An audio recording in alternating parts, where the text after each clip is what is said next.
Oke, assalamualaikum warahmatullahi wabarakatuh.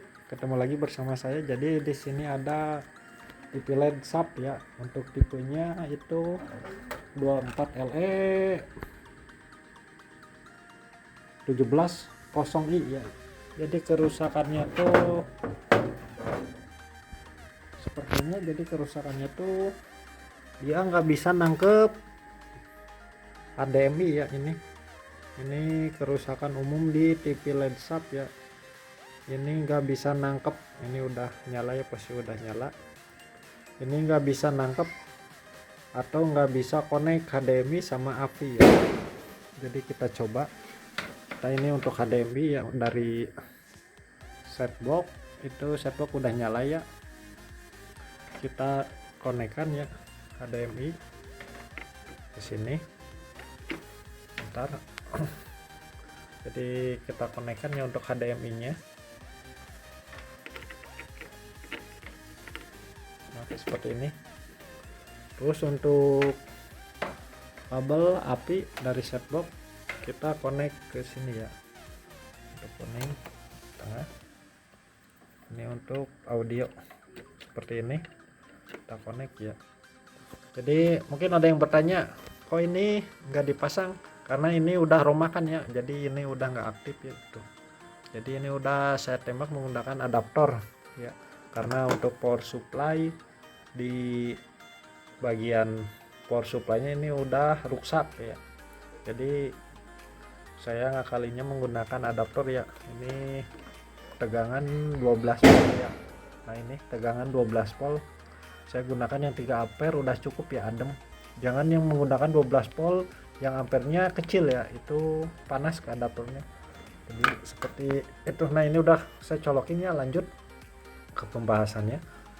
Untuk HDMI udah saya colokin, API juga udah bisa dilihat. Ini langsung ke STB ya, seperti itu ya, langsung ke STB. Si TV sebenarnya ini hidup ya, cuma itu nggak bisa connect ke API ya. Bentar, saya dirikan dulu. Nah, biar aman. Nah, jadi kita nyalakan. Oke, ini udah nyala ya. Ini padahal udah di posisi HDMI ya. Nah, terangannya seperti ini. Unsupport sinyal format ya. Jadi nggak ngedetek sinyal dari HDMI ya. Begitu juga ke API. Ini API video ya, ini sama nggak ngedetek atau nggak bisa input. Jadi untuk kerusakan seperti ini itu umum terjadi di LED SAP ya. Lihat ini udah HDMI ya. Tuh. HDMI terus ada keterangan seperti ini, unsupport sinyal format. Nah kerusakan seperti ini yang pertama kali kita harus cek ya, kita harus cek dulu terutama di bagian ini ya. Oke, ini jadi posisi mesin ini hidup ya. Ini bisa diperhatikan untuk lampu latar atau lampu backlit itu menyala ya. Jadi untuk kerusakan seperti ini kita cek dulu untuk pin AVIN ya, AVIN untuk di IC RTD nya ini ya, terutama di IC RTD di kaki nomor 4 ya, karena kalau di kaki nomor 4 itu ada tegangannya.